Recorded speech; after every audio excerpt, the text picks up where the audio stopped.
action, let's go. trouble 찾으러. Assalamualaikum warahmatullahi wabarakatuh. Kami dari kelompok 2 akan berdiskusi tentang mengintegrasikan iman, Islam, dan ihsan dalam membentuk manusia kamil. Kita kan mau mengintegrasi iman, Islam, dan ihsan untuk membentuk manusia kamil. Menurut kalian apa sih manusia kamil itu? Insan kamil ialah manusia yang sempurna dari segi wujudnya dan juga dari segi pengetahuannya. Karena kesempurnaan dari segi wujudnya merupakan manifestasi sempurna dari citra Tuhan. Yang ada pada dirinya tercermin nama-nama dan sifat Tuhan secara utuh. Untuk menjadi insan kamil, Muslim harus menerapkan perilaku Islam, iman, dan ihsan secara baik dan seimbang. Sebab ketiganya saling berkaitan sehingga tidak boleh ditinggalkan salah satunya. Islam adalah sikap penyerahan diri seorang hamba kepada Allah dengan senantiasa melaksanakan perintah serta menjauhi larangannya demi mencapai kedamaian serta keselamatan di dunia dan akhirat. Rukun Islam itu ada 5, 1 syahadat, 2 sholat, 3 zakat, 4 puasa, 5 naik haji bila mampu. Nah, yang kedua yaitu iman.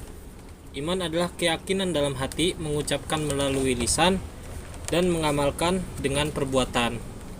Iman terbagi menjadi 6, meliputi iman kepada Allah Subhanahu wa taala, malaikat, kitab-kitab Allah, dan para rasul serta hari kiamat. Dan yang terakhir yaitu qada dan qadar. Selanjutnya itu ihsan. Ihsan itu beribadah kepada Allah, tapi seolah-olah Allah melihatnya. Jadi jika tidak mampu membayangkan, bayangkan saja Allah itu melihat perbuatanmu. Ihsan sendiri terbagi menjadi 4. Ihsan kepada Allah Subhanahu wa taala, ihsan kepada diri sendiri, ihsan kepada manusia, dan ihsan kepada makhluk. Seseorang yang mencapai tingkat Islam itu disebut muslim, seseorang yang mencapai tingkat iman itu disebut mukmin, seseorang yang mencapai tingkat ihsan itu disebut muhsin. Untuk tingkat yang pertama dalam agama adalah Islam. Lalu yang kedua dalam agama adalah iman. Dan tingkat yang paling tinggi dalam agama adalah ihsan. Untuk itu, pengertian iman, Islam, dan ihsan itu disebut sebagai bangunan, yang mana diibaratkan iman itu sebagai pondasinya, Islam itu sebagai tiang-tiangnya, dan juga ihsan itu sebagai atapnya. Pondasi yang kuat akan membantu bangunan berdiri tegak dan kokoh.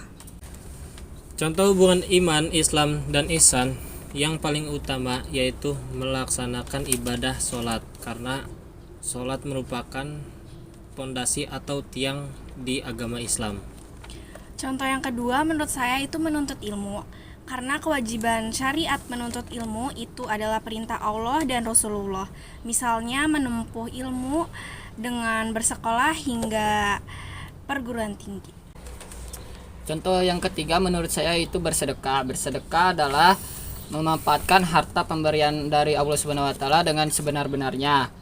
Selain itu, bersedekah menjadi ibadah yang mendatangkan pahala besar. Lalu selanjutnya adalah berpuasa Ramadan. Berpuasa yaitu menahan lapar dan dahaga serta menjauhi larangannya. Ketika kita berpuasa, kita akan selalu mengingat Allah. Selanjutnya itu ada tadabbur alam, yang mana dengan melihat kebesaran Allah melalui keindahan alam.